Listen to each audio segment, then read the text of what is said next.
I welcome everyone to this morning's early morning seminar. We have a I'm very honored, truly honored to have our today's speaker, Professor Russ Taylor. I need to tell you a bit about Russ before he takes over. By the way, Russ will be with us until about 10:20-ish around then because he needs to go for other meetings. So we'll have some time for questions and answers after his talk. I'll call him Russ. I feel I have known Russ for many years. When I was a grad student, he already was at Johns Hopkins back then. And Russ is widely regarded as the father of medical robotics. That's not my wording. It's the community's wording. Oh, And he has over 30 years experience in medical robotics and over 40 years in robotics research. His PhD was in computer science from Stanford in 1976. So a few things I want to tell you that I know very clearly since I was a grad student in 1980s at IBM TJ Watson Research Center. Ross established. He was a research manager there. He established the computer-assisted surgery group at IBM Research. So one phenomenal thing he did, one of the things he did back then was a robotic system later on called RoboDoc for improving the accuracy and bone preparation in hip and knee replacement surgery. And later, the system and technology were deployed clinically by the company Integrated Surgical Systems. Now it's called Think Surgical. So after joining Johns Hopkins in 1995, Ross established a large ERC. It's an engineering research center funded by NSF. The name of the center is Computer Integrated Surgical Systems and Technology. It's very well known. I'm sure it's internationally known. It ran until 2009, until the end of the funding. He now directs the laboratory for computational sensing and robotics. That's a majority of the research he leads happens. So a couple more things I want to tell you that Ross has won too many awards I can tell you of. But one thing I want to tell you, I read almost every issue of Science or Nature magazine. So one evening a few years ago, I was just turning the pages. I saw Ross' picture in Nature, the back cover, I think, or the inside cover. It says this year's Honda Prize was given to Professor Ross Taylor. I was very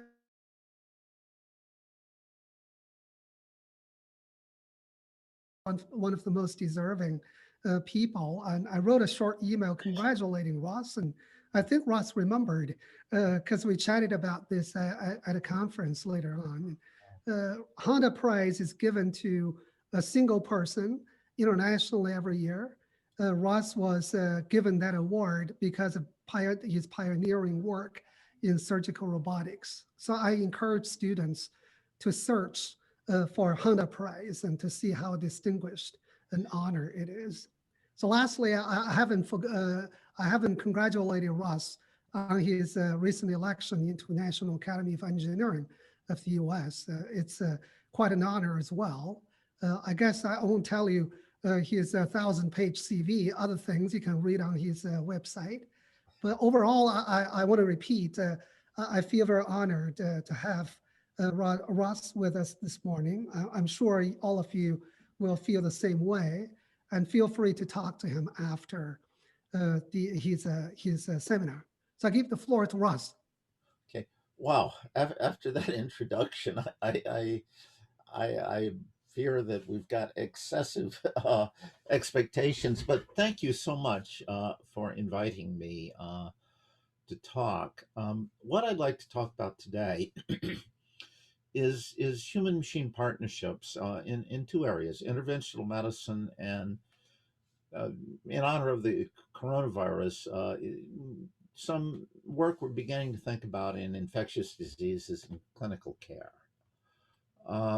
These are the usual disclosures and acknowledgments of external funding and the like. You mentioned the Laboratory for Computational Sensing and Robotics, which grew out of the robotics part of our engineering research center. It's a fairly large center. I think it's by volume perhaps the largest single center in the engineering school here at Johns Hopkins. And we have many engineering faculty, affiliated postdocs, graduate students, quite a large master's program. And we're very fortunate to collaborate with many people around the world, including the University of Toronto. So we really value those opportunities. The broad research center, our theme of LCSR, really is this three-way partnership between people, technology, and information to do useful things in the real world. And today I'm going to be talking, whoa, hello? What just happened there? Here. I'm sorry that something popped on my tube here and hit everything. Okay. So first, if we think about interventional medicine, let me start there. Basically, again, you have physicians, robots, and imaging systems and information. Really, and there are two roles you can play. The first is you can give each individual patient somehow a better intervention. You can do something safer, more accurately, more effectively, whatever. But also, once you have computers involved in a process like this, you know what you did. And you can save that information and you can relate what you did to outcomes and use that to help you figure out how to treat the next patient even better. So if I'm looking, and this is really true, I think, of any robotic system, there are challenges in research to do this well and better. Our research agenda comes from things we don't yet know how to do, is improving the capabilities, the technologies, and the algorithms and the information. Deployability. If you're going to make a difference in the real world, there are some things that you just have to do in order to get systems deployed. And finally, for each individual application or domain, there's some things, for instance, regulatory or for intervention, sterility, and so forth, that are unique to that application or domain. And you really make a difference, you have to address all of these issues. Well, one of the things that very much is being thought about these days is autonomy. More and more, these human machine systems, the machine is doing more and more on its own. And this is an editorial from Science Robotics that I was one of the authors of, that people have many taxonomies for describing this, but really I think this is overly complicated. There are really only two key issues. Can you tell the machine what it is you want the machine to be doing with you? And can you trust the machine to do what it's supposed to do and not something else? And all of these levels of autonomy and taxonomies ultimately boil down to answers to those questions. So if the key issue then is how do you mediate between human intentions and action? And here's where the computer and information comes in. Traditionally, in a way where we started, I think, with interventional robotics, really is what I called surgical CAD/CAM. You would plan a procedure ahead of time, usually based on medical images such as CT or MRI or sometimes X-rays. And you would relate all of that plan and information to the physical patient. And then you could use technology to help you do what you plan to do and verify that you did it. And so the analogy was to computer aided design and manufacturing. And examples. Well, my introduction to this field, as Professor Sun mentioned, was this Robodoc system where I led the team at IBM that developed the prototype.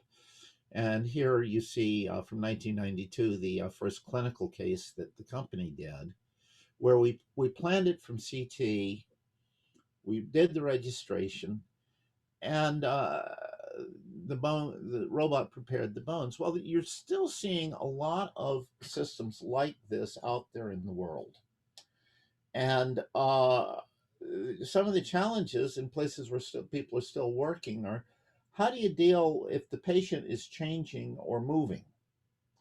Can we? How do we close that information loop to use machine learning to help us treat the next patient better? There still are a lot of the usual issues of system integrity and how are we extending to other procedures and anatomic targets.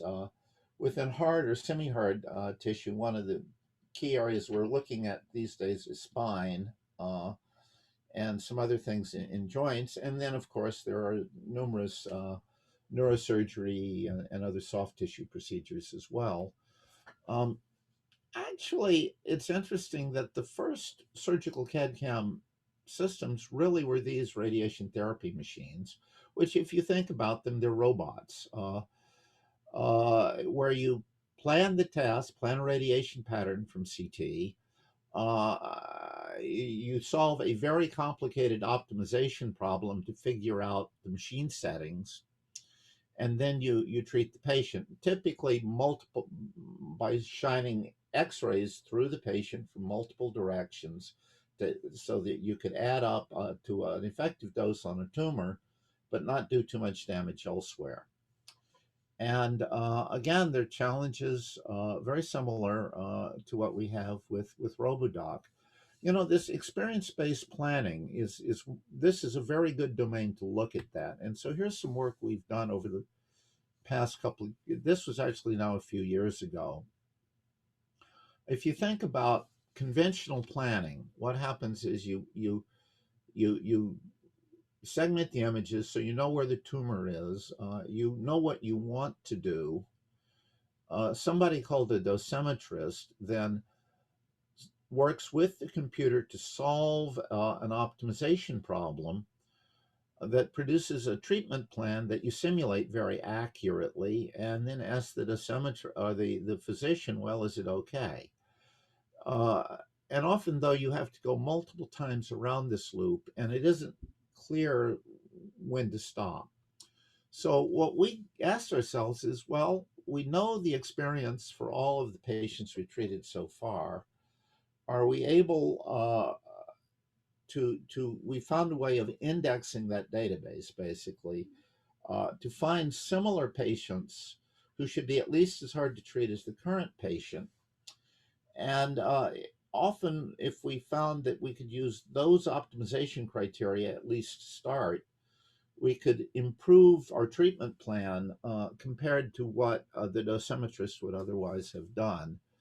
And we could also speed up a process that otherwise took all day down to something that one or two passes through this optimization process, which is about a half hour, would produce the results. And I don't want to go into too much of the details, but I think this is an example of where you're using experience to improve your planning. Current research that is now being done, can we use machine learning techniques to predict complications and outcomes? You see, right now we're still optimizing dose. What you really want to do is make a plan that optimizes the expected outcome.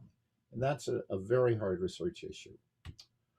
Another example, maybe a little bit more obviously robotic, are all of these various systems for placing needles very accurately into a patient's body, typically under some kind of image guidance. Uh, However, if we think about medical robots, the dominant paradigm these days is for interactive robot surgery is basically telesurgery, remote or in which and this is the Da Vinci robot, or although there's several systems similar to that out there, where basically you have stereo video, which the surgeon sits at a control console and moves joysticks, and the robot um, just basically follows the motion of the surgeon's hand controllers here. And the surgeon is observing things in stereo video. So it feels to the surgeon like he has very small, dexterous hands inside the patient's body. And this is really good, but there are obvious limitations to it. Primarily, all of the information is really in the surgeon's head, and the surgeon is interpreting what the surgeon is seeing and to do the procedure. So, well, if you think about it, what we've done is we've actually put a computer between the surgeon and the patient. So a great deal of the research that we're doing these days really focuses on how can we take advantage of that? Can we use the computer to augment the information available to the surgeon, sometimes through haptic feedback, but most crucially through that visualization channel, infusing information that we may have, other information we may have about the patient or the procedure. What you're seeing in the little window down here is one example of this work is now actually a couple of years old, of augmented reality, combining real-time imaging and registered preoperative imaging for base of tongue surgery. This was a procedure on a pig, actually, that my student Wen Lu did. She now works at Intuitive.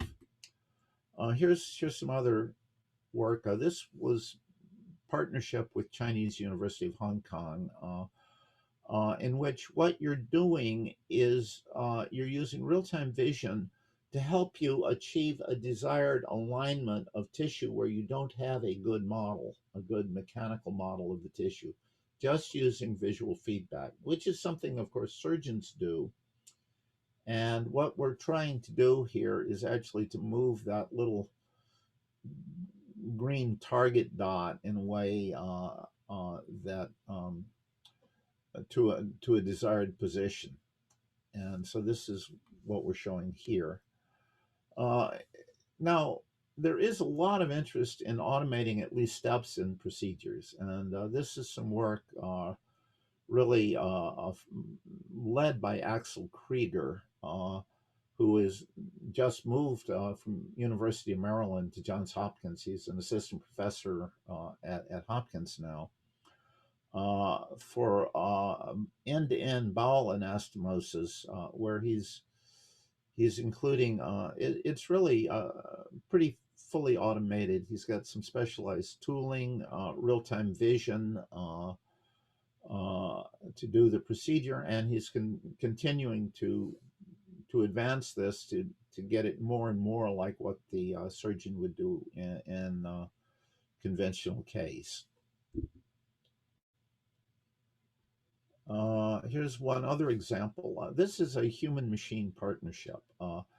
I think more and more we're going to see this. What's happening here? This is some work that Emad Bakhtar and Kevin Gilboy and I did, where there's a way of ultrasound imaging for elastography. If you palpate, if an image moves up and down here, I should see, can I get this to repeat? Whoop, no. Here, let me back up and let it run again. Come on.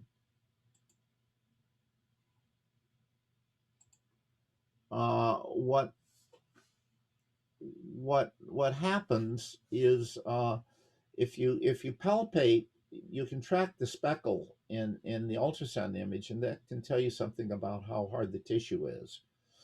So what's happening here is the human is guiding the robot across the tissue while the robot is adding autonomously a palpating motion, very precisely controlled, to do the palpation and also to maintain contact with the target anatomy. And uh, so a lot of that control doesn't have to be by remote control. There's another paradigm, which is we actually used it in RoboDoc years ago, but in which the robot and the surgeon both hold the surgical tool, and if you pull on the surgical tool, if the robot, the human pulls on the tool, a force sensor can detect that, and the robot can move to comply. So it's very natural for the surgeon. At the same time, there's no hand tremor. The motion is very precise and very stable. And the robot doesn't have to follow your hand. It can do things like enforce safety barriers, what we call virtual fixtures. It can do those sort of shared degrees of freedom, like we just talked about, and do more autonomous things on its own. So, but beyond sort of where you're getting the human input, it's really very, very similar to the telesurgery. The force on the tool is taking the place of the remote control. So here's some examples. One that we've worked on at Hopkins, at least for 25 years. Has been for eye surgery, for retinal surgery, and other sorts of microsurgery, where in this case we have two of what we call our steady hand robot, and um, and we've been doing things on in vivo on rabbits and on many plastic phantoms with it. There are a couple systems that I think may have been even inspired by our work that are actually being commercialized for this purpose now. Um, there are other things you can do. If I think about uh, one of the major issues or one of the major emphases we've had is to make the tool itself smarter. And that could either be used freehand tools or with the robot. So here what we have are we have put optical fiber force sensors down into the part of the tool that goes inside the patient's eye. And with that, we're able to sense uh, uh, 3 degrees of freedom of force. And you can use that information to help limit the force. Here, what you're seeing in the upper left is a surgeon in a clinical case is peeling scar tissue off the retina. And you have to be very, very careful because it's very easy actually to tear the retina instead of just, it's like peeling sticky tape off of tissue paper without tearing the tissue paper. So there are various things you can do to provide feedback, even if you don't have force feedback in the surgeon's hand. One way of doing that is auditory feedback. Can people hear those clicking noises? So here, that little tune is telling us how hard the tissue is pulling. Now we've done experiments that show that 7.5 millinewtons, which is an order of magnitude below what a human can feel, is sufficient to tear at least a rabbit retina. And so here we're able pretty much to limit it. There's something else, though, that you may notice in the upper left here that surgeon is peeling a little bit, letting go, and grabbing again. So in this case, what's happening is the robot has very fast reactions. If it feels that the tissue is the force is getting too much, it just lets go, and with that you're able to keep the force very, very well within the safety threshold. And there are many things like this that you can do. Here's another example.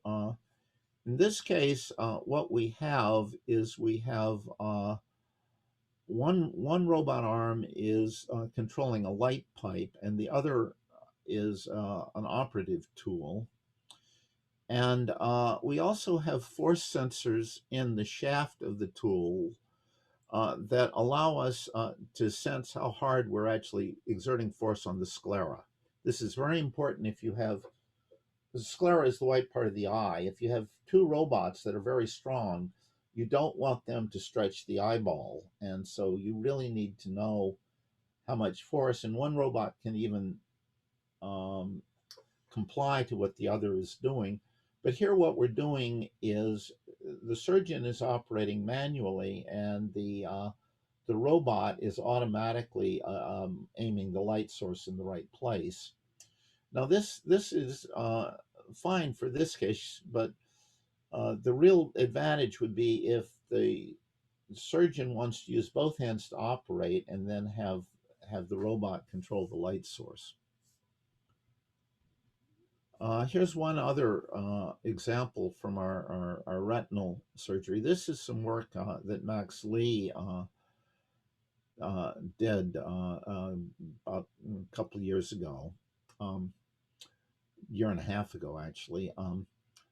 What we have here is a confocal microscope, which you could use to make very, very close-up imaging of the retina. The thing about a confocal microscope is its range of motion of focus is very, very narrow. And normally what you do in looking at tissue is you have a little spacer that you just push against the tissue. But if you do that with the retina, it'll tear the retina. So you can't do that. So what we're doing is the robot is basically doing autofocus. It's controlling the axial motion in and out, while the expert on this phantom here is moving is guiding the robot across the tissue, while again the robot is automatically maintaining its offset. And then the kind of thing you can do with this is, and I don't have the slide in this deck, is you can do things like you can build up a little mosaic for examining portions of the retina. Other example, as I mentioned, for many, many years, we've been very interested in this hand-over-hand paradigm for microsurgical applications or for precise surgery. And there's a startup company, full disclosure, I am a consultant for them, and they've licensed my technology, and they sponsored some research in our lab for doing the same sort of thing, except this is somewhat larger, and the target is head and neck procedures, and also things like neurosurgery, craniotomy type procedures. So here, this was the system was developed in our lab by Kevin Olds, who very tragically died a couple of years ago, very suddenly. But and this is with his thesis system. And what we've done is we've integrated the robot with surgical navigation. And so we have a little, very simple navigation system. This is a cadaver study in a sinus. And you often put tools into and out of the sinuses many, many, many times during a procedure, but you don't want to damage the tissues going in and out. And so the robot, either from a registered CT or just by teaching it a safe path, knows the safe path into and out of the target anatomy. And if you push, the robot will basically steer itself while you advance it along that path. Here's one of our current focus areas is for mastoid surgery. where, for instance, for cochlear implants or other procedures in the mastoid area, you need to basically machine a hole, and which is all well and good. The problem is that there's some very delicate structures there that you don't want to damage. In particular, there's the facial nerve, which if you damage the facial nerve, you've basically paralyzed half the patient's face for life, and that's really not very good. So here the idea is if we can register to a CT model, and this is a plastic temporal bone, you can then provide basically a barrier style virtual fixture to protect the facial nerve or other delicate structures.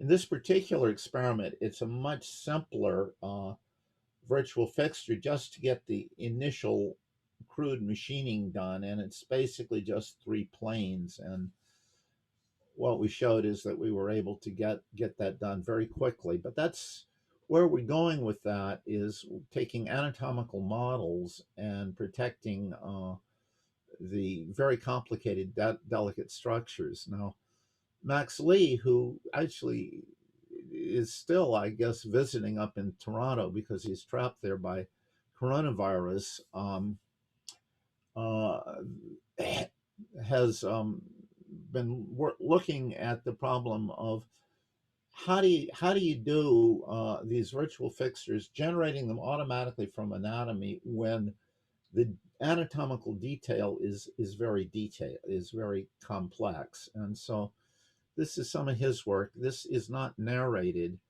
but here what you're seeing is basically if you have a locally, a surface could be locally convex or concave. The little red dot is where the tool is supposed to go, is being commanded to go, and the blue dot is where the robot actually is. So you can see it's stopping you on the surfaces.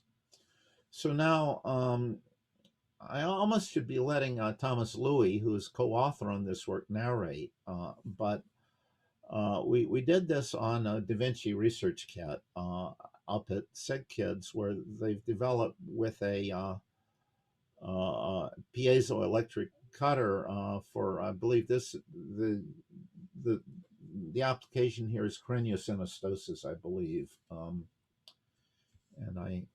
let me just see if I can just bring that back. But so what this is basically showing is that with these virtual fixtures, you can be both you can improve the control and the tightness of the virtual fixture. What we've been doing since is to extend this work to much more complicated anatomy. Another example, we're also interested in doing the same sorts of things with for sinuses, sort of like we had before. Now here, what we're interested in is using the robot to manipulate the sinus endoscope, and but also to build up a 3D model that we can also register and do navigation based purely on the video without many of the external tracking devices that kind of complicate the surgical workflow. So what you're seeing, the idea is from, in this case, just, it can even be freehand of motion of the sinus of monoscopic video. You can build up a 3D point cloud. This is actually a point cloud reconstruction. You can register that to the sinuses, and then you can use this for navigation and all of those other virtual fixtures and things like that that we've been talking about. So again, this was a best paper award at one of the MICI workshops, where what you're seeing is video and real and dense surface reconstruction. Since this actually the work has even advanced further. Uh, the other thing is, in a lot of cases, you don't, in like clinics, you don't really have patient CT. But so another broad theme of research in our lab has been dealing with statistical models of anatomy and whatever observations we have. In this case, it's a point cloud from the stereo video or from the tracked video to make a good guess as to what the anatomy is. Now, if you have something like this, it can help you do measurements in the clinic. It can also help you plan procedures and propagate labels or information from anatomical knowledge onto an individual patient. One final example here, co-robotic ultrasound. The most common cause of occupational disability in ultrasonographers is basically repetitive stress injury. But obviously, if the robot is doing the motion and the ultrasonographer is merely guiding it, you don't have quite such severe forces, and you can also do better imaging. So here, what you're seeing is again cooperative control, where there's an extra force sensor here to enable us to limit the force between the surgeon and or the ultrasound tool and the patient. Now there are a lot of things you can do with this. Here's one. In this case, it's actually being teleoperated. Um, you can do basically a synthetic aperture ultrasound imaging. Now, why would you want to do a thing like that? Well, if you have an obese patient, you often you need a very long wavelength to see deep into tissue, much deeper than this arm here. But long wavelength means you lose resolution.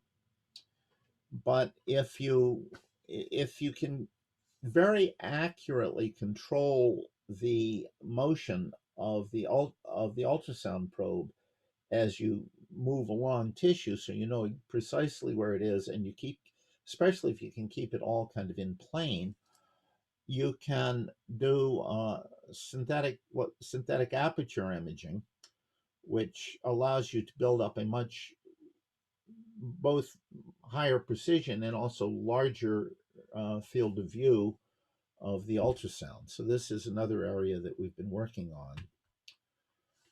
Again, the key issue for all of this is mediating between human intention and action. Uh, Human intention interpretation, uh, all the interfaces. Computer has to understand the task and the environment and the anatomy. Ways of telling the system what to do, that I can believe that it does it. How can I share control of a machine with the computer that is otherwise controlling the machine? All of these are still very, very active and important research issues. Similarly, on the action side, I mean, more capable technology is important, but also reliability and robustness of the technology. Trust issues. Again, the computer needs to understand, have good situational awareness in order to do its side. One of the really crucial issues, I believe, is the computer in any, especially these machine learning driven things, needs to know what it doesn't know, needs to know when it's seeing something that is outside of its training set. And I think this is it's sort of the dirty little secret of deep nets, although they're now admitting it's not a secret, that we need much better ways for these systems to have the humility to know what they know and what they don't know and convey that information properly to the human partner. And usual issues, same error recovery, say shared control, and so forth. And of course, information really is the key to all of that. We got a late start. I'm going to try to rush through this, but I want to, just like I think almost every robotics lab in the world, we've been wondering ways that we can use robotic systems to help us address some of the challenges associated with the pandemic that we're in, either to help this one, or we hope that by the time the next one comes along, we'll be able to help more. Now, those numbers you see on the top are actually obsolete. Those were as of October. The numbers are now, I think, in the U.S. about 300 and close to 350,000 people have died. So one of the things we did, there was a team of people. The lead mechanical engineer was Dr. Krieger, to deal with the problem of operating equipment in a infected ICU without forcing people to go into the ICU to make simple adjustments. And I think I should just show the video because Back it really in March, explains. the Hopkins Laboratory for Computational Sensing and Robotics reached out to us, and we've been working with Dr. Krieger and his team to come up with this robot that attaches to the ventilator screen and allows us to control the settings on the ventilator from outside the room. This is something that's totally new and unique, but has a real chance to make a big difference in healthcare. So a mechanical ventilator breathes for the patient. We can set the exact amount of oxygen we need to support their lungs beyond the capacity that they can do for themselves when they're very sick. To normally control a ventilator, we have to go in the room with the patient right there. On a normal shift, it wouldn't be uncommon to go in 6, 8, 10, 12 times in a 12-hour shift, or even more, depending on how many settings changes need to be made. So let's say we need to make a quick change on the oxygen percentage for this patient. So instead of going through the whole process of donning and doffing our PPE, we can do that change right on here. I can tap on the screen to have the robot bring the stylus right to where I need it on the screen, and then tap to have it make the change for me, all without having to go in the room. We have a little robot finger that is moved in left and right, up and down, and in and out on the screen. So anywhere I can touch on the screen, the robot would go, and I can tap on that position, and the finger goes in and actuates the ventilator. Having the ability to control this ventilator from outside the room is really valuable. Number one, we can save a lot of PPE. Two, it reduces the risk of exposure to us for having to go in the room. And then three is the chance of this being really a force multiplier for our respiratory therapists. Our staff, the respiratory therapists, are a finite supply. So if we can spend less time making these minor settings changes, it could pay huge dividends for us. Okay.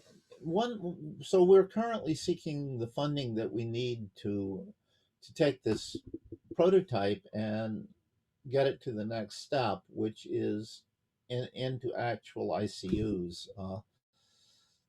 We finished this just about the time it looked like that first wave of coronavirus was subsiding, and suddenly people were saying, "Well, do you need this?" And we think you do. And anyhow, we're still currently seeking the funding to go the next step on this, but I'm pretty sure we will succeed. But what I did want to talk about a bit here is where you go from there. That was a very, very simple device. It's fairly cheap. The robot part was a few $100s, and with the controller, everything was still less than about $2,000. But it was special purpose, single use, single ventilator at a time. And but one of the things that we've begun to think about really is tied to this picture. Uh, if you look, we're wondering, suppose you had a multifunctional robot with arms and cameras and other sensors and some tools. Could you have that single platform able to surface multiple tools or multiple tasks? And so we've been looking at possible tasks, working with people at the hospital to define basically use requirements. In fact, we have additional meetings later this week on this subject. And if you look where are the challenges, well, you do need hardware that will give you what you need, and it's got to be affordable and very reliable. And fortunately, hardware is not really the issue. That's really within the state of the art. In fact, there are commercial robots like you see this one here that are primarily used for hospital logistics purposes. Uh, so obviously we can extend their capabilities, but the hardware is there. I really believe the key issues are here. The intelligence, you can drive these by remote control. There are some things that these systems with this hardware can do autonomously already, but can you do it reliably enough that you would really trust it, for instance, to go into an ICU and do anything useful? And finally, there are deployability issues if you wanted to deploy multiples of these. So this is something where we're headed. And again, I think the same research issues still apply. Human intention interpretation. How can people who are not experts, not graduate students or professors, tell this machine what it's supposed to do? And how can you be sure that it will do what it's supposed to do in ways that the humans can trust it? So those are some of the, and so it takes us back to the same issue. These, I think, are the key challenges, and I believe this is true across all of medical robotics. I did not talk today about rehabilitation robots, particularly, which is sort of the third major area. I think surgical robots or interventional systems, I think right now probably certainly do have the largest market. And if you go to our robotics research meetings, that's where you see most of the papers. And there's another fairly large grouping around rehab. I think that these systems for other uses in clinical care and clinical care operations especially, are being under explored. And so this is one of the areas that I'm very interested within our lab for us to continue to expand on and use many of the same ideas that we have had for the interventional systems. So again, here are the kind of the technical capability issues we have. I see I'm almost out of time, so I'm going to have to flip through these pretty quickly. There's systems issues where I think more and more AI and machine learning are getting built into these systems, much more embedded. And this, I think, leads us, we need to understand this really well just from a systems point of view. And and also we really need to deal with understanding what, if we're using, again, machine learning components of these systems, have we covered the corner cases? Are we able to recognize when we do? Is our training data adequate?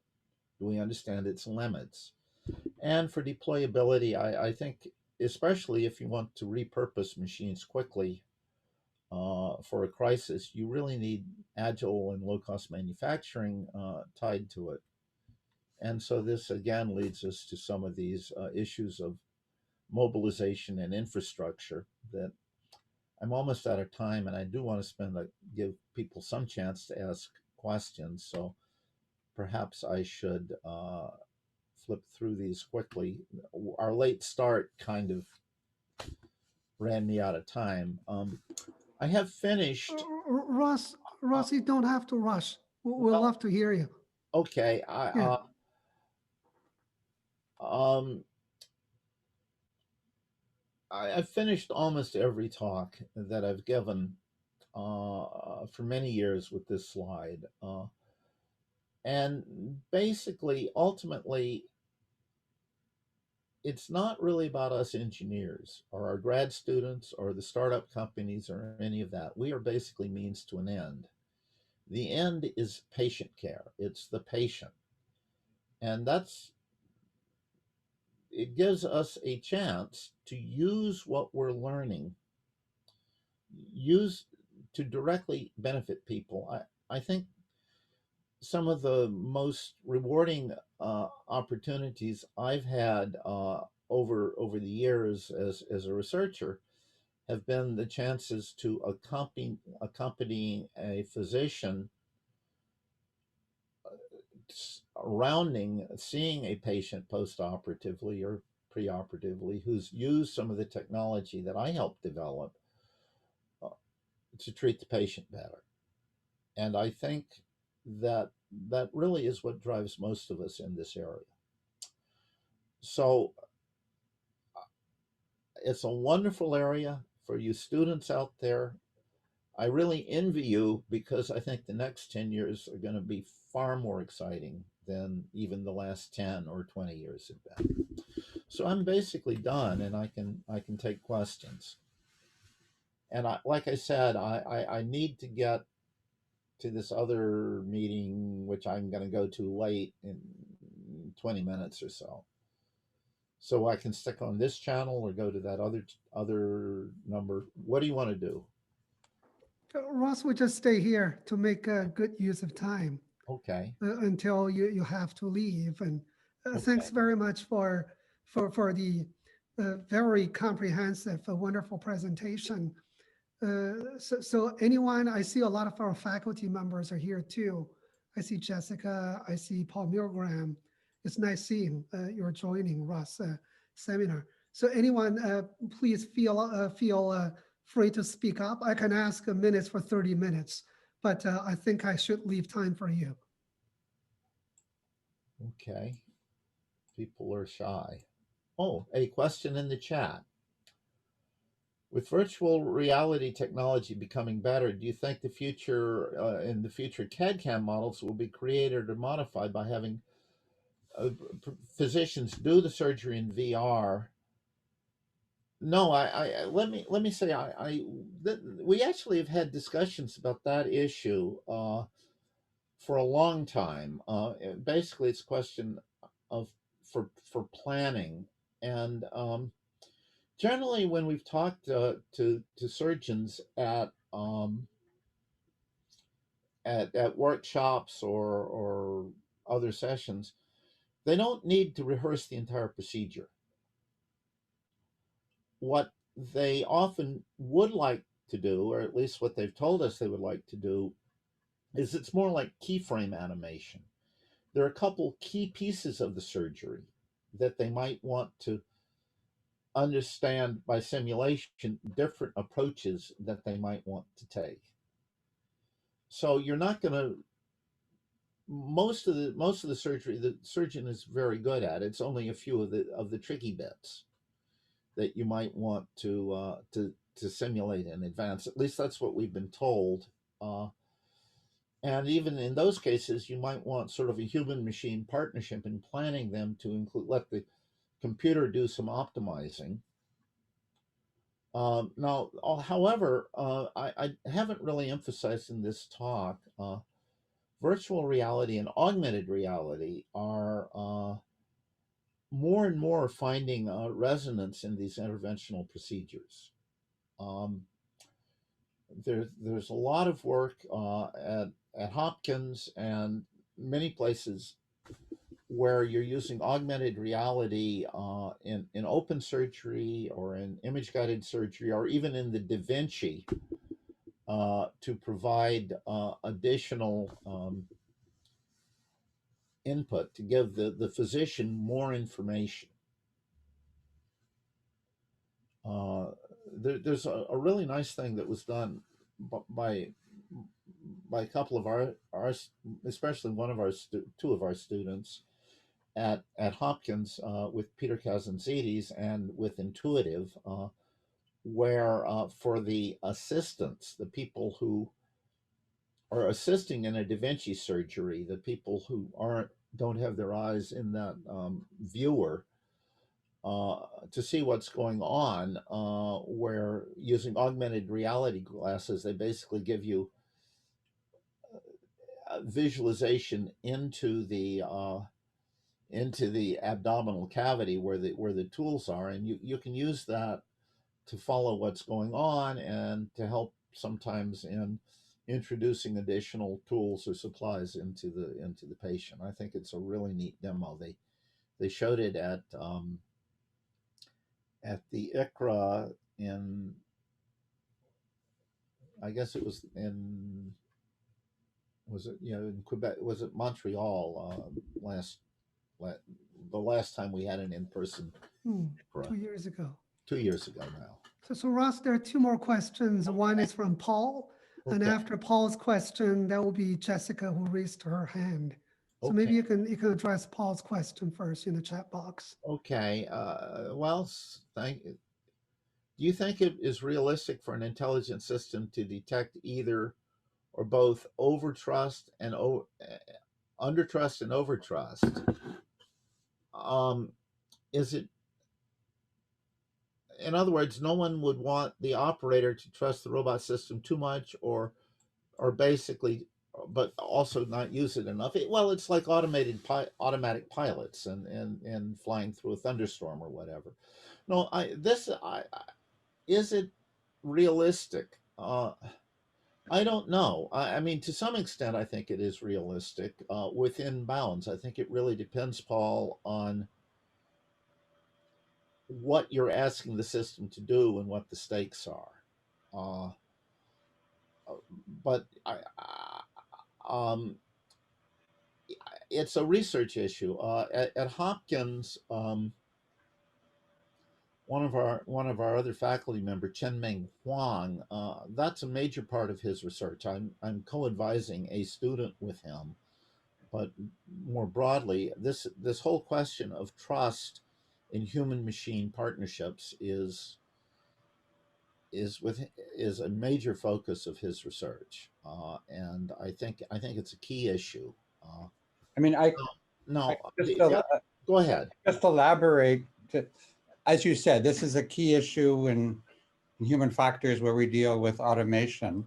And what I'm asking is not just to deal with whether people are trusting the system sufficiently or insufficiently, but whether you think the systems are going to be smart enough eventually, whether it be feasible to detect whether the operator is under trusting or over trusting. No, I'm going one step beyond this. Yeah, no, I think that's a cool question. Let me just say one more thing about the trust issue and then try to address that directly. I think that what we have to be a very slow evolution of these capabilities. I don't think you're going to see a radical automate everything.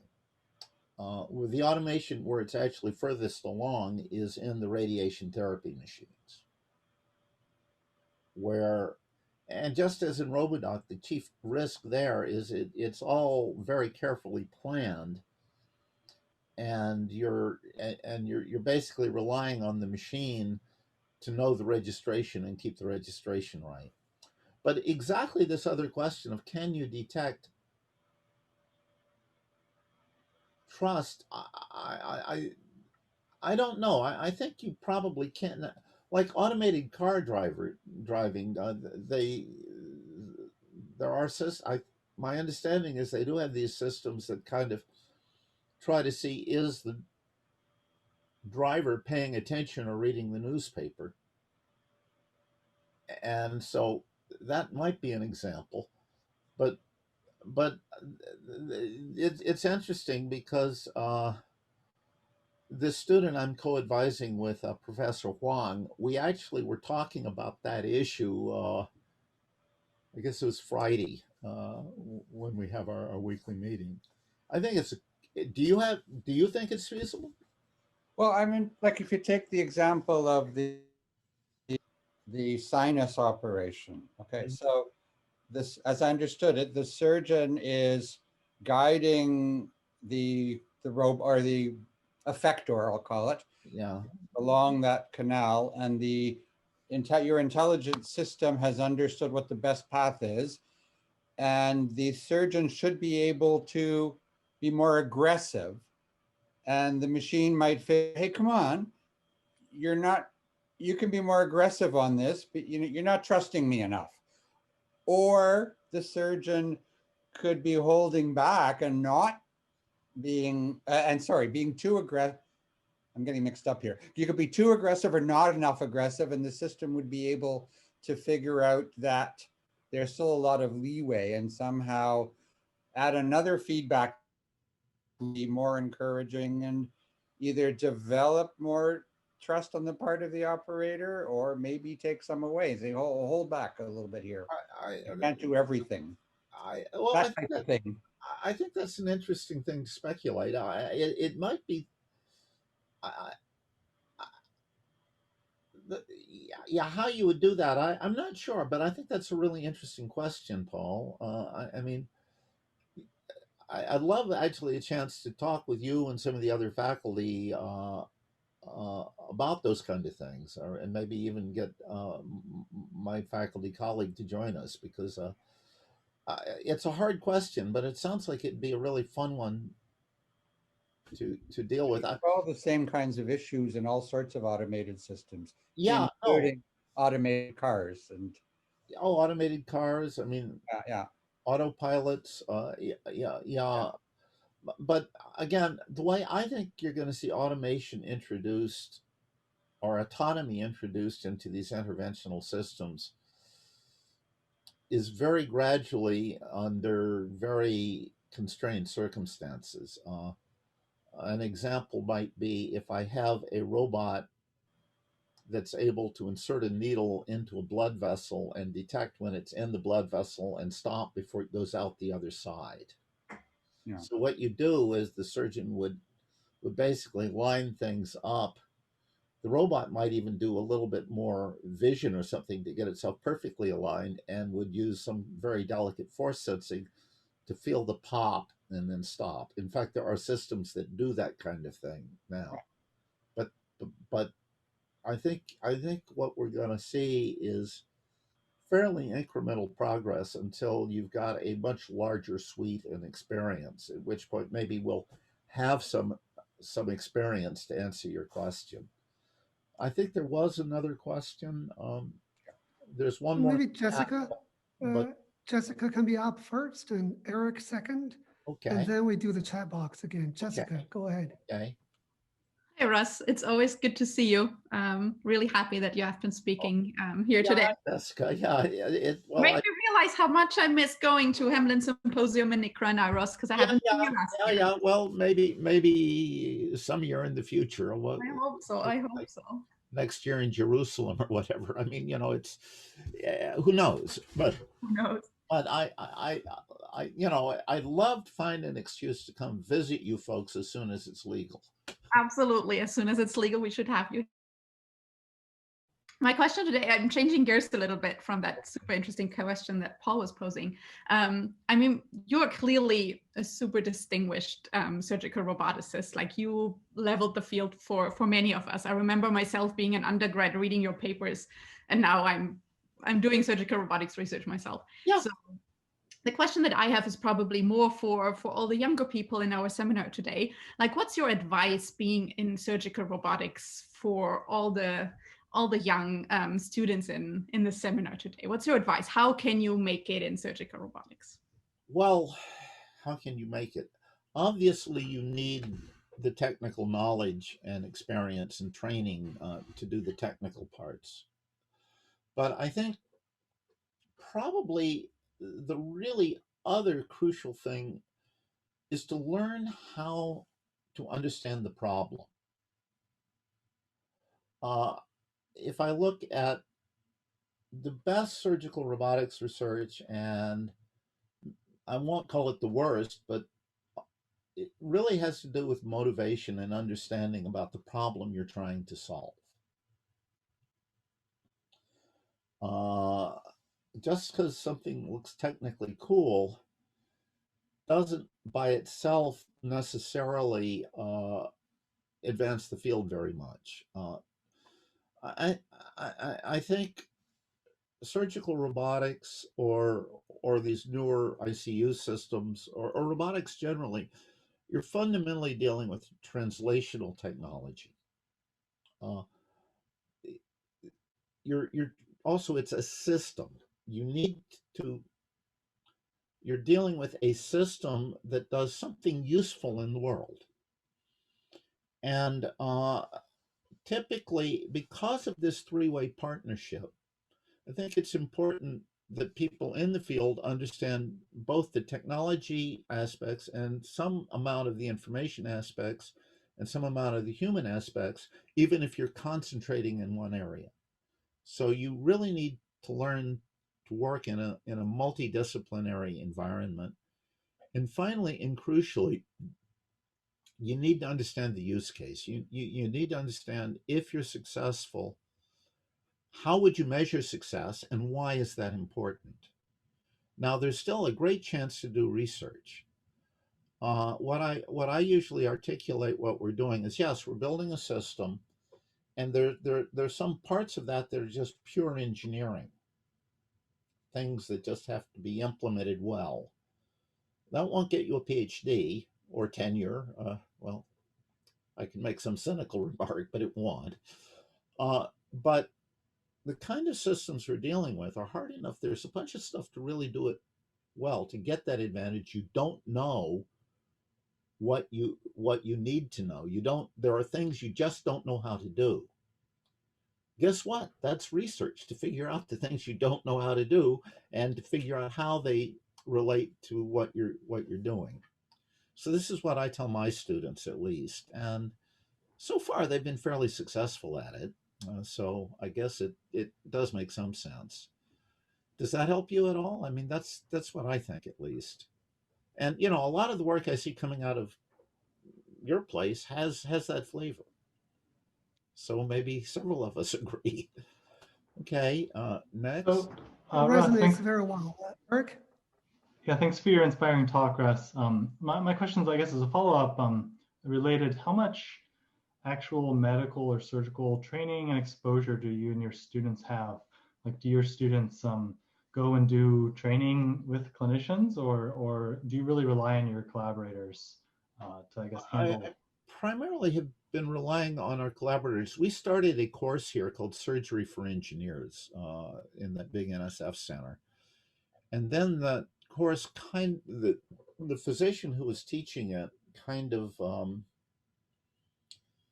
got too busy with other things, and it kind of atrophied for a while. But more recently, Professor Sewardson, Jeff Sewardson, has restarted that course, and not all my students take it, but I urge people to take it.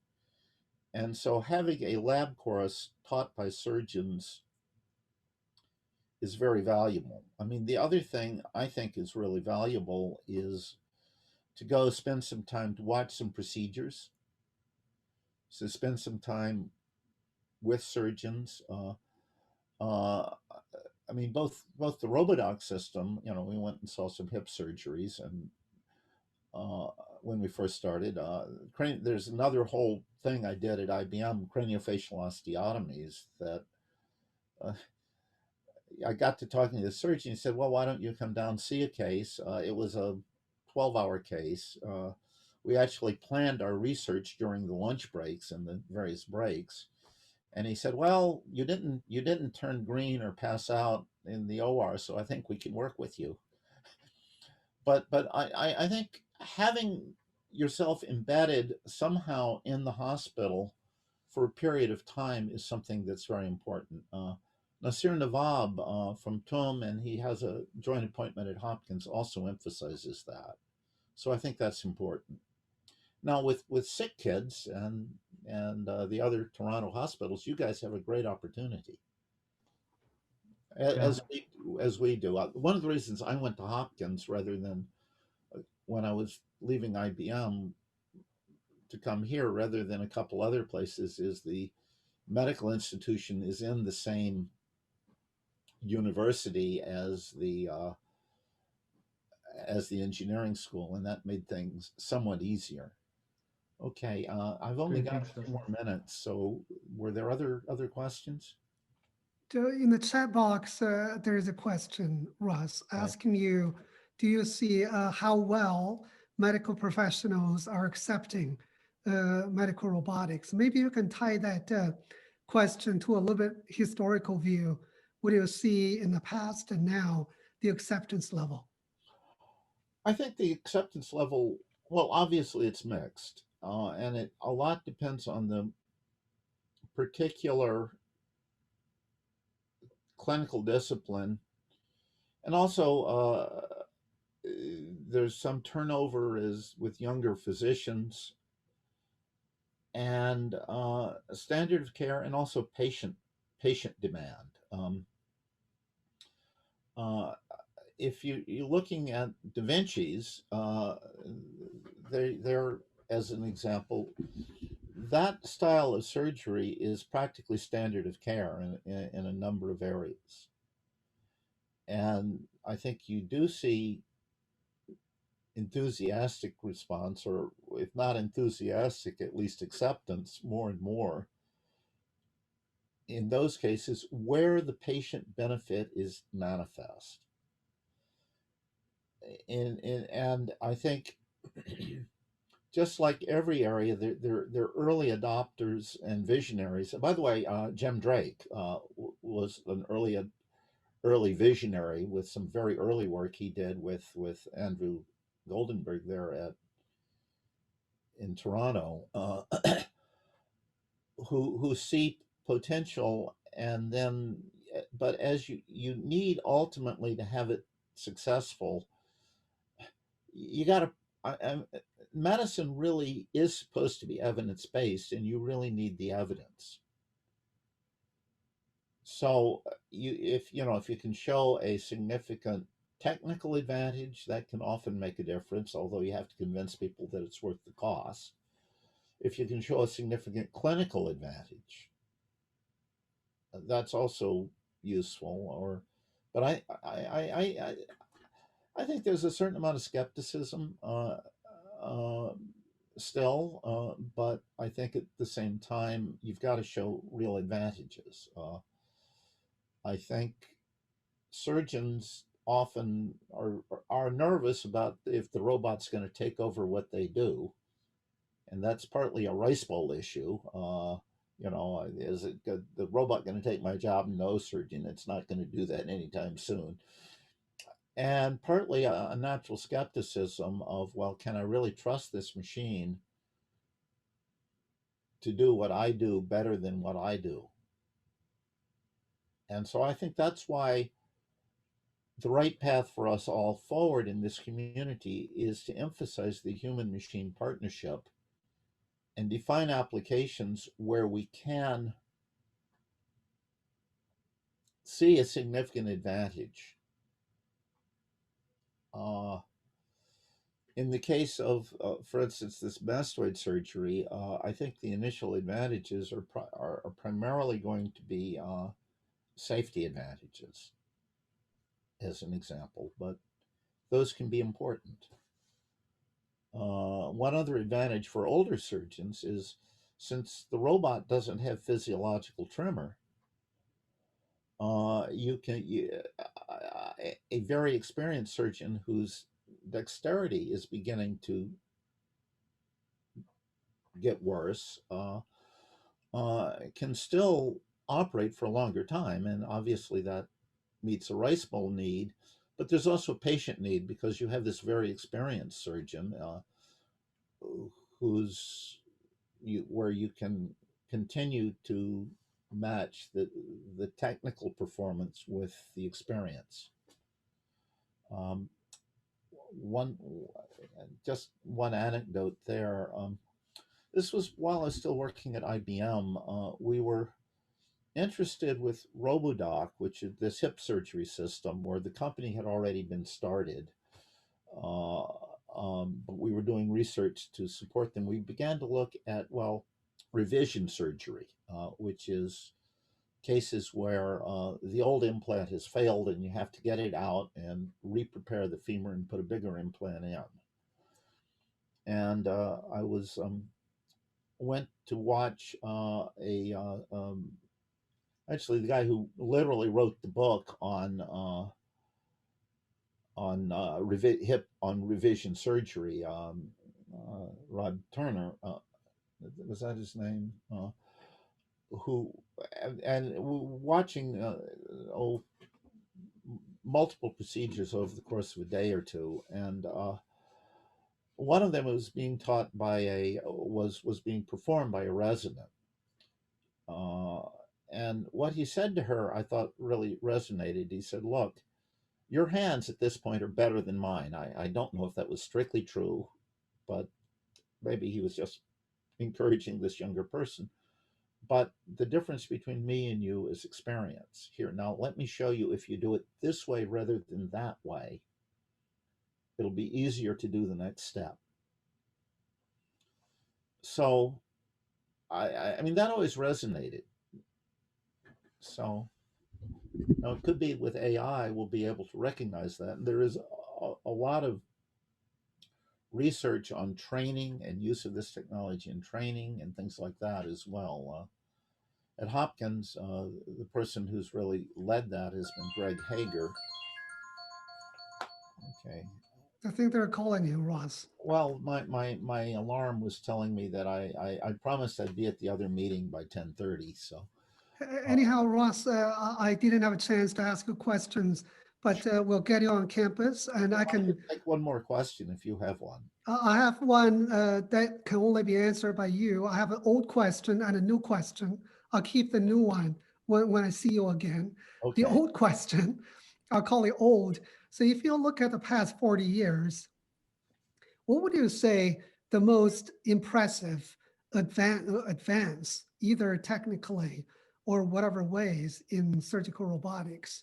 Because a lot of areas, if you look at what happened in the 80s and now, we're benefiting from computing power improvement, where we have better positioning capability, et cetera, et cetera. A lot of incremental things. But in general, what are the biggest things you see different today? You don't ask an easy question. That has probably a 2-hour answer. Obviously, the computing revolution has made things feasible. The fact that we can do so much more I mean, this thing has more power, far more power than the computer I did my thesis on. In fact, it has more power than what we used for RoboDoc.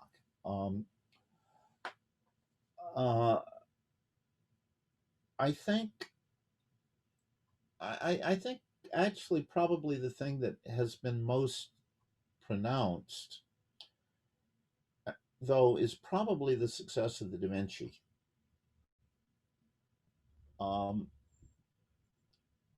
For a number of reasons. Its commercial success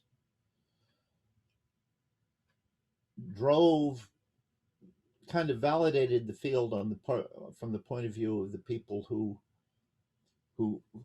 finance things, and I think that's really important. And it somewhat has validated it for lots of surgeons. I mean, you see an enormous.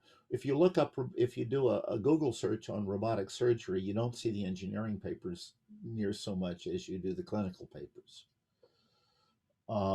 And of course, there are other companies also in that space. And I think we're beginning to see some other similar sorts of platform technologies. The point about these kind of systems is they're platforms that once you have the basic system there, you can expand its function fairly straightforwardly. For instance, in the case of the Da Vinci's or their competitors, by adding tools initially. But more and more now, what's happened is once that platform is there, the other place where you can add value is in the information. Back to that picture I had, where they can take advantage of the fact you have a computer. And you're seeing, even with the clinical systems and the commercial systems, more and more places where you're taking advantage of the display capabilities to add much more information to the physician. Now, some of that, for commercial uses especially, you still need all the FDA and so forth, and even for non-commercial uses, there's still institutional review boards if you're going to do something clinically. But that path is now readily available, and so we're seeing much more information being coupled to these systems. I think the other thing that has been true both for the interactive surgery systems like Da Vinci, but also for all of the others, including, has been more and more, we are seeing cases where you've saved the information and beginning to use it to figure out how to improve a procedure or to improve physician training. So I think in a way, what we're seeing is the validation of that whole three-way partnership with the extra loop. So that's sort of a high-level hand-wavy answer, but that's maybe as good as we can do in a couple minutes. I'll poke you more, Ross, when I see you. Sure. And like I said, I would really welcome a chance to have another bull session with the faculty. I mean, the last time I gave a talk like this was with Berkeley, and we had to set up a separate hour sometime. But if we can find one, I'd be happy to do it. But look, absolutely. Let me just close by thanking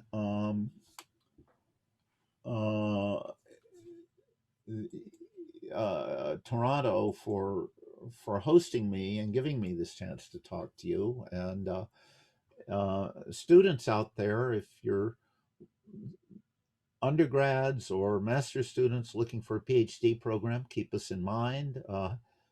PhD students, think about postdocing. And it's not why we were inviting you, Ross. And vice versa. I mean, well, we sent. I mean, one of our very best students is actually long in forced visit in Toronto there. So it's a pleasure.